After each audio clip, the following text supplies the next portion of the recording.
But by the time this interview drop, this is gonna be out in the ether for sure. It's ways in this industry people go about doing things. April 11th last year, bad headache. Asked my boy for an Advil.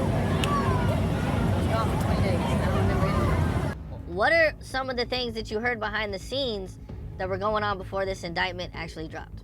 Well, I know he poisoned Jamie Foxx. Talking about when, what was it, a year or two ago or so, when Jamie Foxx got real sick and everybody said he had a stroke. Yes. We're talking about that? Remember only a couple of months back when Jamie Foxx mysteriously fell ill after videos of him spilling about having a camera at Diddy's parties got out? Turns out the man may have just been another one of Diddy's victims. I was kind of careful about some of the things I said, but you know, now that I know that certain people off the street, the money is dried up, you know, so now it's time to play ball. According to new reports, while Jamie Foxx may have passed off his appearances at Diddy's infamous events as jokes, the man was actually there, and like Diddy's victims, he witnessed some of the worst parts of the industry. Well, it turns out that knowledge almost cost him his life. Did Diddy do something to him all this time? Oh yes. New details from a former bodyguard just revealed that Jamie's hospitalization was in fact directly tied to Diddy. In his words, the rapper's goal was to take out another piece on the board that could land him in cuffs. Is there any idea why Diddy would want to poison Jamie Foxx? You get called to testify if you on camera and some of this footage. Did you notice that Jamie Foxx hadn't been publicly seen much since his hospitalization last year? That had to do with a lot more than just his health. Per the claims of several industry players, Jamie was seemingly hiding for The whole time when Jamie was out, for the industry insiders, Diddy had did that to him. his life. Thing is, Diddy seemingly never expected the actor to survive, let alone be able to stand on his own 2 feet again. But luckily for him, he beat the alleged poison. And do you know what he allegedly claimed to do immediately after waking up at the hospital? He called the feds on Diddy, folks. Jamie Foxx states in the special that Diddy was responsible for what happened to him, and he is the one that called the FBI on him. This seems to be why the only proper sighting of Jamie Foxx since his illness was at the recent Dallas Cowboys training camp practice, which happened to have come shortly after Diddy got arrested. Coincidence? Hell no. Action, Jamie was scared, right? He disappeared, right? He out now as soon as Puff went to jail, right? We see him at the game with Jerry Jones, right? Before, nobody seen Jamie. Considering how many people have spoken about their experience with Diddy since word started to spread about his despicable actions over the years, it's a wonder why Jamie Foxx happened to be the only person he tried so hard to take out. Where they saying that they gave him some type of pill or something that knocked him out. But it all was alleged connected back to Diddy, right? Because something happened with Diddy and Jamie. Could this mean Jamie Foxx actually made videos of all the mogul's worst parts? Or even worse for Diddy? That he, Jamie, was working with the feds to bring the rapper down all along? Well, if you allegedly tried to unalive someone, made the world think they were on drugs, and made them stay in hiding for almost a year, that probably implies that said person has some damaging dirt on you, right? But what exactly does he have? Let's find out the full story. But after he said Diddy did something to me, he said, and I'm the one that called the feds on him. So everybody out here that's talking about Diageo, this, that, and other, better go back and think about when that happened to James. So, about a year ago, Jamie Foxx was trending all over social media after some old videos of him talking about how wild Diddy's infamous parties were resurfaced.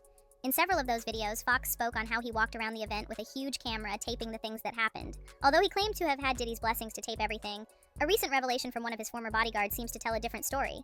See, shortly after Foxx's name started to rule the trends, he fell critically ill. Specifically, in April 2023, Jamie Foxx's daughter, Corinne Foxx, announced the actor was hospitalized due to a medical complication. Turns out that complication, according to a new interview, was allegedly Foxx getting poisoned. During a sit-down with Cam Capone, celebrity bodyguard Big Homie CC mentioned that the threat to Jamie's life had everything to do with Diddy. The conversation started with CC getting asked about his first reaction after learning of the mogul's arrest at a Manhattan hotel on September 16th, and the plethora of ST and racketeering allegations against him.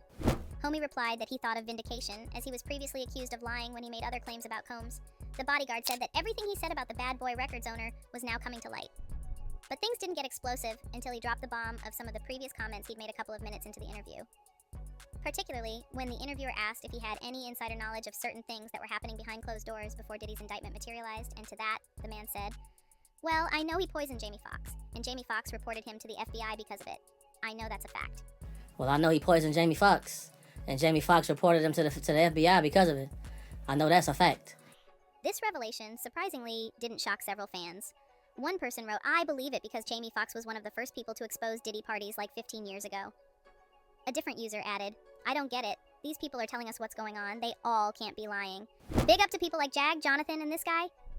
Big Homie Double C further claimed he was poisoned 3 times as well after drinking some bottles in the club. He allegedly tested positive for cyanide after that, which led to him catching pneumonia 3 times as well. Homie added that his brother and a little lady he was bodyguarding were also poisoned. Upon being asked why Diddy would want to poison Jamie Foxx, he responded in a somewhat vague manner, "You get called to testify. If you on camera in some of this footage and you want to make it a little bit easier for yourself, it's a way in this exaggeration. As Jamie, by his own confession, used to be a wild card back in the day, a quality that landed him in rooms with some of the biggest names in the entertainment industry, including Diddy." The actor has opened up about his life of partying and the legendary throwdowns he used to put together, apparently taking cues from Hugh Hefner, revering the man from a young age. He also revealed that he partied a lot with Diddy and got to see the dark side of the record executive when drunk. But he wasn't always there for partying, he was also there for networking. In an episode of author and investor Tim Ferriss's podcast, Foxx explained how that networking technique was what he used as a rising comedian to launch his music career. "I was the first social media guy without social media," Foxx told Ferriss. Foxx recorded every contact he made and aggressively pursued ones that could advance his career as long as he knew he could offer them something in return. One of those guys was Diddy. This party, Playboy, this party right here, I said $1.5 million. I said, what? You spent $1.5 million on this party? A couple of years down the line, the actor released his debut R&B album in 1994 to little fanfare. He decided that acquiring Combs and his circle could open some doors. He started following Combs' entourage anytime he rolled through LA to try to weasel his way into one of his parties. Since this was long before the era of highly portable cameras, let alone camera phones, Foxx decided he could try adding value to Combs' party as a cameraman. One day, he followed Combs to a club and asked him at the entrance, giant VHS camera in hand, "Yo, Puff, can I record?" Combs recognized him as the guy from his series to TV appearances and decided to make him his personal videographer for the night. Foxx's scheme worked, and Combs called him to film more parties over the years. You're the most incredible rapper in the world. And I was trying to get in music at that time, so I would throw parties for a reason, because Puff was so famous with music. I had a studio in my house. It was during these parties that he learned, witnessed, and experienced what we believe got him bedridden, something the award-winning comic still hasn't opened up about. Thankfully, several other celebrities with insider knowledge, even besides his bodyguard, have opened up about just how much Diddy was most likely involved. The person in question is cl0ned. The artist, producer, and director recently claimed that Jamie Foxx and Sean Diddy Combs' friendship has gone sour amid the latter's ongoing legal troubles. cl0ned sat with Hype Plus on October 8th and claimed that he witnessed the filming of Jamie Foxx's forthcoming Netflix special based on his medical emergency last year and alleged that Diddy may have had a part to play in it. There's been a rumor that the whole time Jamie was out for the industry insiders, Diddy had did that to him. They told Jamie to chill, he didn't chill, and allegedly Diddy and his security beat Jamie A's, and that's why Jamie was in the hospital, cl0ned claimed. cl0ned made a similar claim as Big Homie CC. He accused Diddy of having something to do with Foxx's mysterious health complication. cl0ned claimed the actor was rumored to be on a mission to out industry insiders, when Diddy allegedly threatened him to chill. cl0ned added, he didn't chill, and allegedly Diddy and his security beat Jamie A, and that's why Jamie was in the hospital. Jamie Foxx later hosted a 3-night comedy special tagged What Had Happened Was on Netflix, where he attempted to address his health scare through jokes. But if Choke's words are anything to go by, those comments were everything but jokes. When specifically asked whether Foxx was joking, the industry insider mentioned that he didn't think it was a joke, and added that it was for the audience to decide when they see the show. cl0ned shared that while he was new to the comedy genre, he could understand well enough when somebody was making a punchline and when they were serious. New comedian, right? I've learned and learned from game. I know when somebody's setting up a punchline, and I know when you're serious. All of this paints the picture of a deeply fractured relationship between Diddy and Jamie. But this wasn't always the case. If we turn back the hands of time just a little, that becomes slightly clearer. Around the time Jamie started filming Diddy during his infamous parties, the actor actually threw Diddy a party to try to impress him. In 2001, Foxx was filming one of Combs' parties in Philadelphia, he says, when Combs took him aside and said, "Yo, money, you know how much this party cost? It cost $1 million for this party." Foxx said he told Combs he could throw him basically the same party at his house in LA for just $400. A few weeks later, Combs decided to take Foxx up on his challenge. The then young actor and upcoming singer dug into his archive of contacts and reached out to all of them, from socialites to celebrities who appeared at his shows. It was at this party that Foxx started using another networking trick, which ultimately led to chart-topping singles. From partying together to alleged unaliving attempts, how times have taken such a dark turn for these men, right? However, seeing as Jamie is hale and healthy and Diddy is sitting in a dark cell somewhere, most people might agree that Jamie won. In fact, Choke actually spoke about how calling the feds on Diddy may have seemed like the actor was trying to get back at Diddy, but this, according to him, wasn't exactly the case. In response, Jamie responded and alerted whatever activity Puff had going on to shut him down as like his get back. Choke believes the reason Jamie did what he did was expressly to protect himself from Diddy. Even the fans were shocked. One person wrote, "What would make him come up with something like that unless it's some truth to it?" This begs the question of why and how Jamie had the feds on speed dial in the first place. Could it be that Jamie had been working with the Fed all along?